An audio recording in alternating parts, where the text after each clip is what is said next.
नमस्कार। अब तक के सभी समाचारों को लेकर आपके साथ मैं हूं सुखवीर। आप देख रहे हैं आपका अपना चैनल भिवानी हालचाल। और आज की खबरें इस प्रकार से।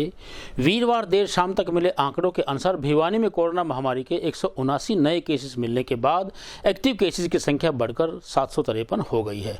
तेज गति से बढ़ रही कोरोना महामारी के बारे में सीएमओ डॉक्टर रघुवीर शांडिल्य ने बताया कि जिन्होंने वैक्सीन नहीं लगवाई है वे तुरंत वैक्सीन लगवाएं और कोरोना गाइडलाइंस का जरूर पालन करें। शुक्रवार दोपहर खबर लिखे जाने तक भिवानी जिले में कोरोना के 179 नए मामले सामने आए, जिसके बाद जिले में एक्टिव केसेस की संख्या 753 हो गई। वहीं 1620 लोगों के कोरोना सैंपल लैब में भेजे जा चुके थे। ये जानकारी देते हुए सिविल सर्जन डॉक्टर रघुवीर शांडिल्य ने लोगों से निरंतर मास्क पहनने, 2 गज की दूरी बनाए रखने, हाथों को सैनिटाइज करने और वैक्सीनेशन प्रक्रिया को जल्द से जल्द पूरा किए जाने की अपील की, ताकि संक्रमण को फैलने से रोका जा सके।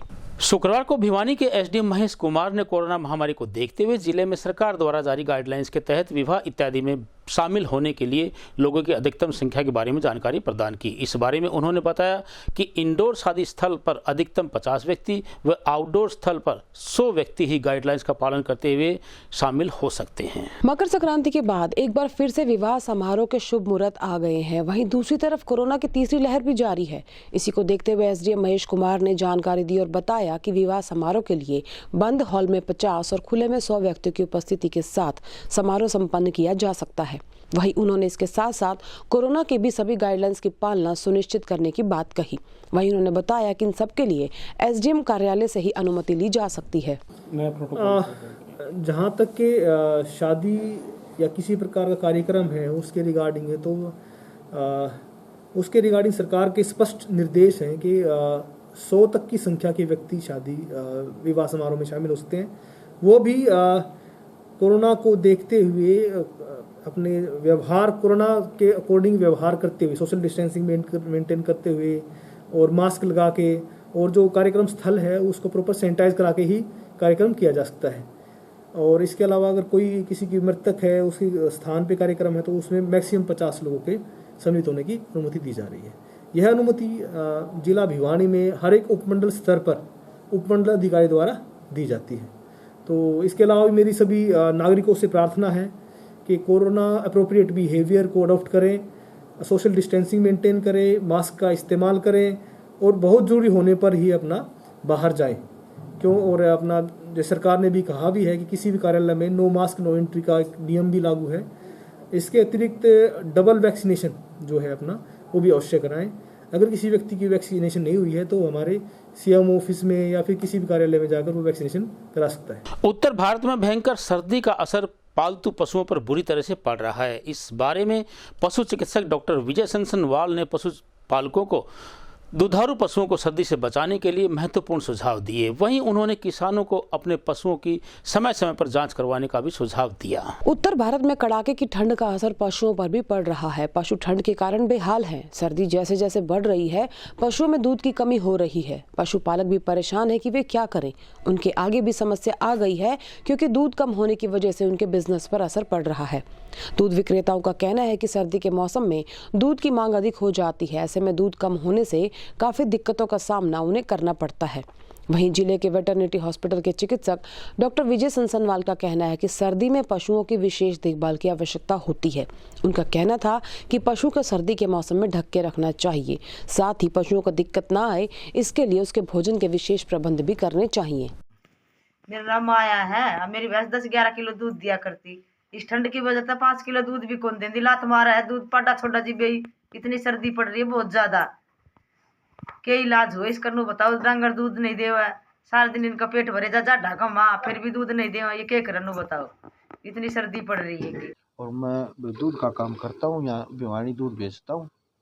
और ये तो दूध का मान ली जो ये प्रकोप चल रहा है समय का, इतना ठंड है जिसमें कि जो कि यह भैंस हमारे पूरा 10 किलो दूध देती थी। आज नाप के देखो इसको 2.5 किलो दूध टाइम का, यानी 5-6 किलो दूध पाएगी, क्योंकि चारा भी कम चल रही है और पानी तो पीती ही नहीं। अगर पानी नहीं पिएगा तो पशु दूध कहाँ से बनाएगा। ठंड का असर पशुओं पर ठंड का बहुत घना असर पड़ रहा है और मौसम की मार ने तो हम आध दम ले। मेरा नाम सुमन है, मैं रिवाड़ी खेड़ा की रहने वाली हूँ। मैं 2 भैंस 2-3 भैंस रखूँगी, 10-12 किलो दूध दिए हैं। सर्दी की वजह से 5-6 किलो का आ गई, 5-6 किलो दूध दिए हैं। और खल बिनोड़े इतने महंगे हैं, 2-2.5 हज़ार रुपये खल बिनोड़ा की बोरी है, 1800-1700 की खल की बोरी है। बिनोड़ा का खल का गुजारा कौन चलता, हमारा कहाँ चलेगा इनमें। तो क्या जा सकता है कि ठंड का असर बहुत ज़्यादा पड़ा है? ठंड का इतना असर है, डांगर बहुत दुखी हैं। नमस्कार जी, मैं रिवाड़ी खेड़ा का रहने वाला हूँ जी। हम 2-3 भैंस रखा जी।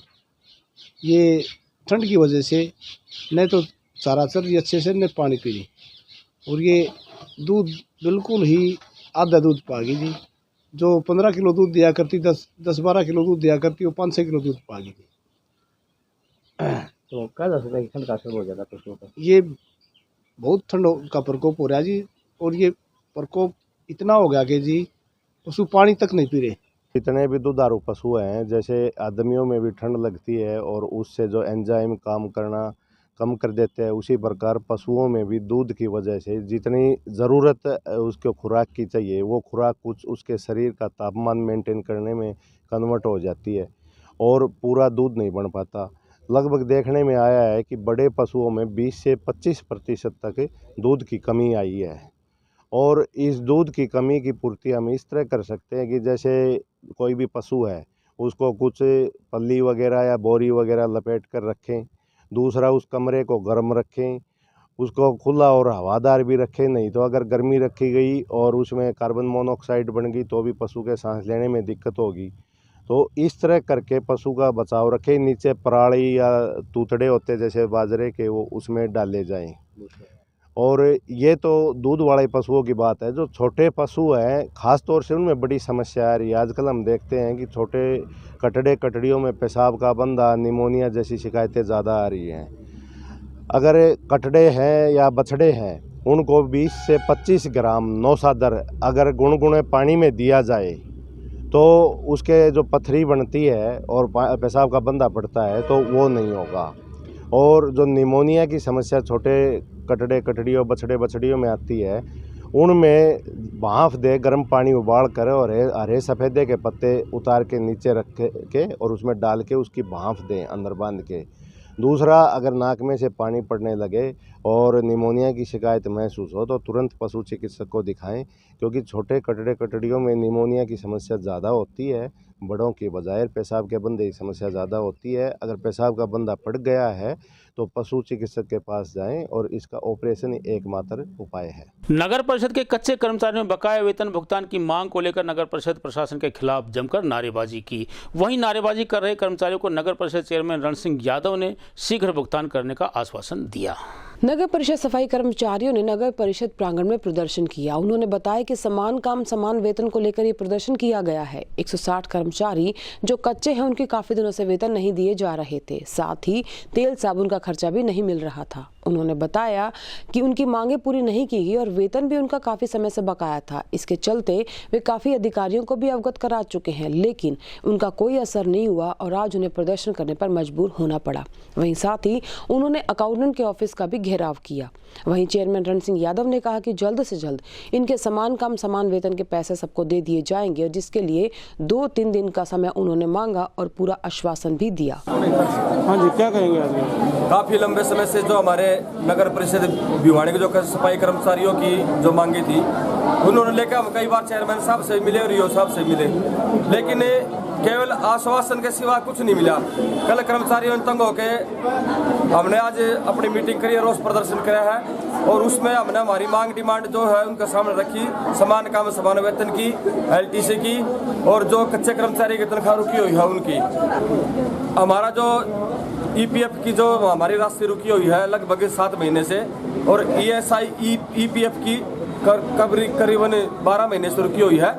हमने उन पर सहमति, इन्होंने अपनी सहमति जताई है, लेकिन हम हमारे कर्मचारियों से बात करने के बाद हम उसके बाद में काम पे जाएंगे। हम पहले अपने कर्मचारियों को सर्टिफाई करेंगे और जो कर्मचारी 2 दिन के अंदर ये राज्य होते हैं तो हम काम के ऊपर जाएंगे, नहीं तो हमें कल भी ऐसे हमारा आंदोलन चालू रखेंगे। लेकिन चेयरमैन ने तो हाँ करी है कि इनका 1-2 दिन में काम हो जाएगा। देखिए सर, चेयरमैन साहब ने हाँ करी है और हमने फरुखनगर, झज्जर, गुड़गांव, बेरी, रोहतक और काफ़ी मतलब कमेटियों में पटौदी तक में हमने बात करवाई है। देखिए, आज समान वेतन और समान कार्य का कुछ इशू था हमारे कर्मचारियों का, जो कि मेरे से पहले मिले नहीं। अगर पहले मिलते तो हम उसको मैटर को सॉर्ट आउट भी करा देते। अभी हम 1-2 जगह कन्फर्म करेंगे। मैंने 2 दिन का समय दिया है। अगर कहीं भी हरियाणा में लागू होगी, अकॉर्डिंग टू गाइडलाइन होगी, गवर्नमेंट की गाइडलाइन के हिसाब से होगी, तो हम तुरंत देने का कार्य करेंगे, क्योंकि हमारे पास पैसे का कोई अभाव नहीं है। सैलरी के लिए बहुत पैसे हमारे पास MC फंड में पड़े हैं, तो कोई ऐसा इशू नहीं है। एक LTC का था, वो अभी बोल दिया 1 घंटे में इनका LTC बना के देते। कड़ाके की ठंड से असहाय लोगों को बचाने के लिए जिला प्रशासन द्वारा बुआनीखेड़ा, तोशाम, भिवानी, लोहारू इत्यादि अनेक जगहों पर रैन बसेरों की स्थापना की गई है। इतना ही नहीं, समय समय पर रैन बसेरों का निरीक्षण करने के लिए उपायुक्त RS ढिल्लो व अतिरिक्त उपायुक्त राहुल नरवाल के मार्गदर्शन में अधिकारियों की कमेटी का गठन भी किया गया है। अत्यधिक ठंड के बढ़ते प्रकोप के चलते जिला प्रशासन द्वारा न केवल जिला मुख्यालय पर बल्कि बुआनीखेड़ा, तोशाम, सिवानी और लोहारू में भी रैन बसेरे स्थापित किए गए हैं। यहाँ पर आश्रय लेने वालों के लिए बिस्तर आदि की समुचित व्यवस्था भी की गई है। इन रैन बसेरों में कोई भी आश्रयहीन व्यक्ति आश्रय ले सकता है। इतना ही नहीं, उपायुक्त RS ढिल्लो द्वारा ADC एवं जिला नगर आयुक्त राहुल नरवाल की अध्यक्षता में अधिकारियों की एक कमेटी का भी गठन किया गया है, जो कि निरंतर रैन बसेरों का निरीक्षण कर रही है। जरूरतमंद व्यक्ति इन रैन बसेरों में रात के समय आश्रय ले रहे हैं। उल्लेखनीय है कि ऐसे बहुत से लोग हैं जो बेसहारा या आश्रयहीन या फिर किसी न किसी प्रकार से लाचार हैं और ठंड का प्रकोप बढ़ रहा है। इसके साथ ही मौसम विभाग द्वारा चेतावनी कुछ दिनों तक अत्यधिक शीतलहर चलने की संभावनाएं भी दी गई हैं। ठंड के चलते जिला प्रशासन द्वारा जिले भर में रैन बसेरे स्थापित किए गए हैं। यहाँ पर आश्रयहीन व्यक्ति रात को आश्रय ले सकते हैं। रैन बसेरों में बिस्तर और रजाई आदि की पूरी व्यवस्था भी की गई है। जिला मुख्यालय पर, नगर परिषद कार्यालय परिसर में और बस स्टैंड पर ये रैन बसेरे बनाए गए हैं। पहले हमने रैन बसेरा नीचे बना रखा था और एक नए बस स्टैंड के ऊपर बना रखा था, लेकिन बारिश की वजह से नीचे परेशानी होने लगी, यात्री ज़्यादा बढ़ने लगे, तो हमने अल्टीमेटली इतनी बढ़िया जगह जो अभी नया हॉल बनाया था, हमने इसके अंदर दोबारा से 10 आदमी की यहाँ सुविधा कर दी है और 10 आदमी की नीचे सुविधा कर रखी है। तो लगभग 20 व्यक्तियों के लिए यहाँ रैन बसेरा की सुविधा कर रखी है और बस स्टैंड के ऊपर अलग चल रहा है। तो इस प्रकार हमारे इसमें 4 रात को हीटर भी लगा देते हैं। अच्छी शोर व रिजाई, गद्दे, सब कुछ अच्छी क्वालिटी का दे रखा है। तो मैं बहुत अच्छा मानता हूँ कि हमारे सैनिटरी इंस्पेक्टरों ने इतना अच्छा काम कर रखा है कि बहुत ही अच्छा सराहनीय काम है। बसेरे का उद्देश्य बेसिकली जो व्यक्ति इस कड़कड़ाती हुई ठंड में बाहर रहता है, जिनके पास आश्रय नहीं है, उनको रात बिताने के लिए और ठंड से बचाव करने के लिए माननीय उपायुक्त महोदय भिवानी ने स्पष्ट आदेश दिए हैं कि हर एक उपमंडल में ऐसे व्यक्तियों के लिए जिनके पास आश्रय नहीं है, रैन बसेरे के लिए व्यवस्था की जाए। ये हमारे सभी म्यूनिसिपल काउंसिल कमेटीज़ में रैन बसेरों का निर्माण किया गया है, उनको चिन्हित किया गया है। जहाँ तक के भिवानी का सवाल है, सब डिवीज़न भिवानी का सवाल है, तो भिवानी में हमने नगर परिषद भिवानी में रैन बसेरे की व्यवस्था की गई है, जिसमें चारपाई, बिस्तर, रजाई के अलावा रूम हीटर्स की भी व्यवस्था करी गई है। इसके अतिरिक्त हमारा बस स्टैंड भिवानी है, वहाँ पे भी हमने इसी प्रकार की व्यवस्था की है। इसके अलावा जहाँ तक के तहसील बुआनीखेड़ा का संबंध है, तो नगर पालिका बुआनीखेड़ा में भी हमारे द्वारा एक रैन बसेरे का गठन किया गया है, ताकि कोई भी व्यक्ति इस ठंड में बाहर ना रह सके और उनका ठंड से बचाव हो सके। इसके अतिरिक्त दूसरे जो हमारे सब डिविजन्स हैं, जैसे सिवानी है, आपका लोहारू है, तोशाम है, तो वहाँ पर भी रैन बसेरों को चिन्हित किया गया है, जिनमें ये सभी सुविधाएं प्रदान की जा रही हैं। तो इसमें रेगुलर माननीय उपायुक्त महोदय इसका इंस्पेक्शन करते हैं और सभी SDMs की ड्यूटी लगाई गई है कि इसको चेक करें, मॉनिटर करें कि किसी प्रकार कोई भी किसी व्यक्ति को परेशानी का सामना ना करना पड़े। इसके अतिरिक्त हमारी कुछ सामाजिक संस्थाएं भी हैं, जैसे कि कृष्ण प्रणामी आश्रम भिवानी है, तो उन्होंने भी स्वेच्छा से अपना सहयोग देने के लिए एक पत्र हमें प्रदान किया है। तो उन्होंने भी कहा कि अगर कोई व्यक्ति इस प्रकार का है जो कि जिसको इजीली एक्सेसिबल नहीं है रैन बसेरे से, तो उनके आश्रम में भी वो अपना रात को बसेरा कर सकता है। हरियाणा राज्य सहकारी विकास परिषद लिमिटेड पंचकुला द्वारा लोहर चोपटा में शुक्रवार को रोजगार के साधन बढ़ाने, लिक्विड यूरिया का प्रयोग करने व आमदनी बढ़ाने के संसाधनों को लेकर विचार गोष्ठी का आयोजन किया गया। इस अवसर पर हरको बैंक के महाप्रबंधक नरेश तंवर ने बतौर मुख्य अतिथि पहुंचकर उपस्थित लोगों को अनेक महत्वपूर्ण जानकारियां प्रदान की। हरियाणा राज्य सहकारी विकास प्रसंघ लिमिटेड द्वारा भिवानी में विचार गोष्ठी का आयोजन किया गया, जिसमें बहुउद्देशीय सहकारी समिति वन के सदस्यों ने भाग लिया। विचार गोष्ठी का आयोजन लोहड़ बाजार स्थित एक धर्मशाला में किया गया, जिसमें मुख्य अतिथि के रूप में हरको बैंक के जीएम नरेश तंवर पहुंचे। सहकारी समितियों से होने वाले फायदे और युवा बेरोजगार किस प्रकार इन समितियों से फायदा उठा सकते हैं, इसके लिए प्रत्येक सहकारी समिति से एक अधिकारी को विचार गोष्ठी के लिए आमंत्रित किया गया था। अधिकारियों ने अपनी समिति द्वारा होने वाले फायदे और किस प्रकार सहकारी समितियों से अपने कार्य धंधे को बढ़ावा दे सकते हैं, इस बारे में खुलकर बातचीत की। वहीं नरमा और लिक्विड यूरिया को लेकर भी लोगों को बताया गया कि लिक्विड यूरिया बहुत ही फायदेमंद होती है, उसका ट्रांसपोर्ट, उसका रख रखाव और फसलों के लिए उसका छिड़काव किस प्रकार फायदेमंद रहता है, इन सभी बातों को लेकर आज लोगों को जागरूक किया गया। विचार गोष्ठी में बाहर से आए हुए किसानों ने भी अपने विचार रखे और उनके विचारों से सहमत होकर उनकी आमदनी और सहकारी समितियां रजिस्टर्ड कैसे कर सकती हैं, इस बारे में भी लोगों को जागरूक किया गया। हार्कोफेड द्वारा बहुउद्देशीय सहकारी समितियों के बारे में विचार गोष्ठी रखी गई। इस गोष्ठी का मुख्य उद्देश्य ये है कि अलग अलग समितियों के जो डायरेक्टर साहिबान हैं, मेंबर साहिबान हैं, उनको आज के इस युग में किस प्रकार से किस समिति को कैसे क्या सहायता मिल सकती है और उसके कार्य को आगे और विकसित करने के लिए कैसे सरकार की क्या क्या योजनाएं हैं। इसमें मैं मुख्य रूप से एक बात बताना चाहता हूं कि आजकल जो बहुउद्देशीय समितियों का जो प्रचलन हुआ है, इसमें 25 ऐसे कार्य हैं जो कि बेरोजगार युवा या बेरोजगार लड़की औरतें हों या युवा लड़के हों, जो बेरोजगार युवा हैं वो अपने रोजगार के लिए उन 25 कामों में से किसी भी काम का चुनाव करके और अपने भविष्य को बना सकते हैं। इसमें विशेष रूप से जैसे आजकल सोसाइटियां पहले से ही चलती आ रही हैं, लेकिन आजकल अलग अलग कार्यों के लिए अलग अलग सोसाइटियां स्थापित की जा रही हैं। मैं उन सोसाइटियों में विशेष रूप से, जो कि सोसाइटी का नाम सुनते ही लोगों के दिमाग में होती थी कि किसान के लिए खाद बीज और पैसे का प्रबंध करने वाली ही संस्था को लोग सोसाइटी मानते थे, लेकिन आजकल एलसी सोसाइटियां, जैसे लेबर और कंस्ट्रक्शन का जो मजदूर लोग काम करते हैं, उनकी भी अपनी सोसाइटियां हैं। उसी तरह परिवहन सोसाइटियां, जैसे आपको हरी बसें घूमती नज़र आ रही हैं पूरे हरियाणा के अंदर, ये परिवहन सोसाइटियां हैं। उसी तरह मत्स्य पालन यानी मछली पालन की भी सोसाइटियां हैं। उसी तरह मधुमक्खी पालन की सोसाइटियां हैं। उसी तरह पशुपालन की भी सोसाइटियां हैं, जैसे वीटा दूध भी एक अपने आप में एक बड़ी सोसाइटी है। तो मैं कहता हूँ कि जो बिल्कुल छोटे लेवल पर बेरोजगार लोगों के द्वारा तैयार की गई संस्थाएं धीरे धीरे पनपती हुई इतनी बड़ी बड़ी संस्थाएं बन गई, जैसे इफ्को है, क्रिबको है, अमूल है, ये भी एक सोसाइटियां हैं। तो ये जितने कोऑपरेटिव बैंक हैं, ये भी एक सोसाइटियां हैं। तो इस तरह से 25 तरह के उद्देश्य। शुक्रवार को तोशाम बाईपास पर स्थित भाजपा जिला कार्यालय में स्वतंत्रता सेनानी सुभाष चंद्र बोस की 125वीं जयंती मनाने को लेकर पत्रकार वार्ता का आयोजन किया गया। पत्रकार वार्ता को संबोधित करते हुए प्रदेश सह मीडिया प्रमुख शमशेर खरक ने सुभाष चंद्र बोस की जयंती को भव्य तरीके से मनाने के लिए मुख्य तैयारियों पर जानकारी दी। शुक्रवार को भारतीय जनता पार्टी कार्यालय में प्रेस वार्ता का आयोजन किया गया। इस दौरान पत्रकारों से रूबरू होते हुए भाजपा पदाधिकारियों ने आगामी 23 जनवरी को सुभाष चंद्र बोस जयंती के अवसर पर होने वाले कार्यक्रमों की जानकारी दी। प्राप्त जानकारी के अनुसार इस दौरान 315 पंचायतों और 72 वार्डों में सुभाष चंद्र बोस की जयंती मनाई जाएगी। वहीं इस दौरान आजाद हिंद फौज के सिपाहियों के परिवारों को भी इन कार्यक्रमों में शामिल किया जाएगा। उन्होंने बताया कि प्रधानमंत्री नरेंद्र मोदी के आह्वान पर पराक्रम दिवस के रूप में ये दिन मनाया जाएगा।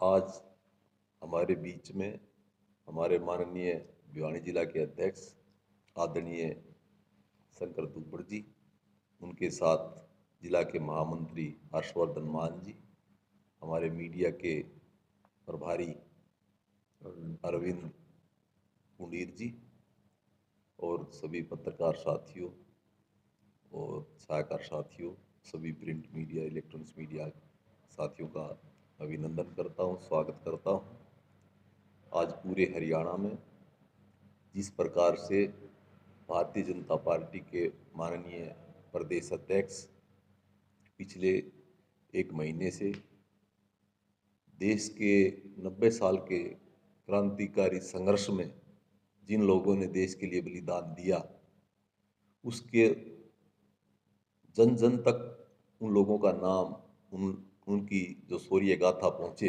इसके लिए प्रयासरत हैं। केंद्र सरकार ने 23 जनवरी को माननीय प्रधानमंत्री जी ने सुभाष चंद्र बोस की जयंती को पराक्रम दिवस के रूप में मनाने का जो आह्वान किया है, उसके तहत आज पूरे हरियाणा में जिला स्तर पर प्रेस कॉन्फ्रेंस के माध्यम से लगभग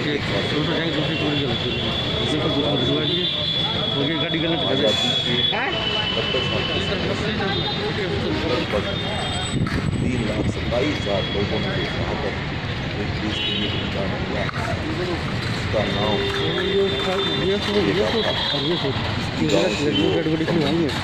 इसकी वार्ड से बैग में डाल बैग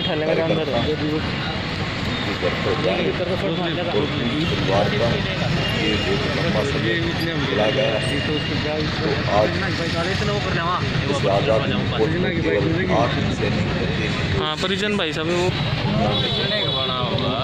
भाई 1 मिनट के बना लिया करो मैं तो जाकर सम्मानित करें और उनकी जो गौरव गाथा है वो भी पब्लिक डोमेन में आए, आम व्यक्ति को पता चले कि तो आज़ादी हमें इन लोगों की बदौलत आज हम खुली सांस ले रहे हैं। परसों 23 तारीख को सुभाष चंद्र बोस जी की जयंती के उपलक्ष्य में भिवानी जिला के सभी 315 पंचायतों और 72 जो वार्ड है, इनमें नेताजी की प्रतिमा के सामने पुष्पांजलि अर्पित की जाएगी, तिरंगा झंडा फहराया जाएगा। आज़ादी के तराने जो नेताजी सुभाष चंद्र बोस की याद में सिंगापुर में जो सुभाष जी जो गीत था, वो उनका जो उनकी सेना का जो गीत था, कदम कदम बढ़ाए जा, ये गाए जाएंगे। और उनको श्रद्धांजलि देने के साथ साथ आज़ाद हिंद फौज के जो सिपाही थे, उनके परिवार वालों को भी बुला करके उनका मान सम्मान किया जाएगा। अब मुझे दीजिए इजाज़त। देखते रहिए आपका अपना चैनल भिवानी हल।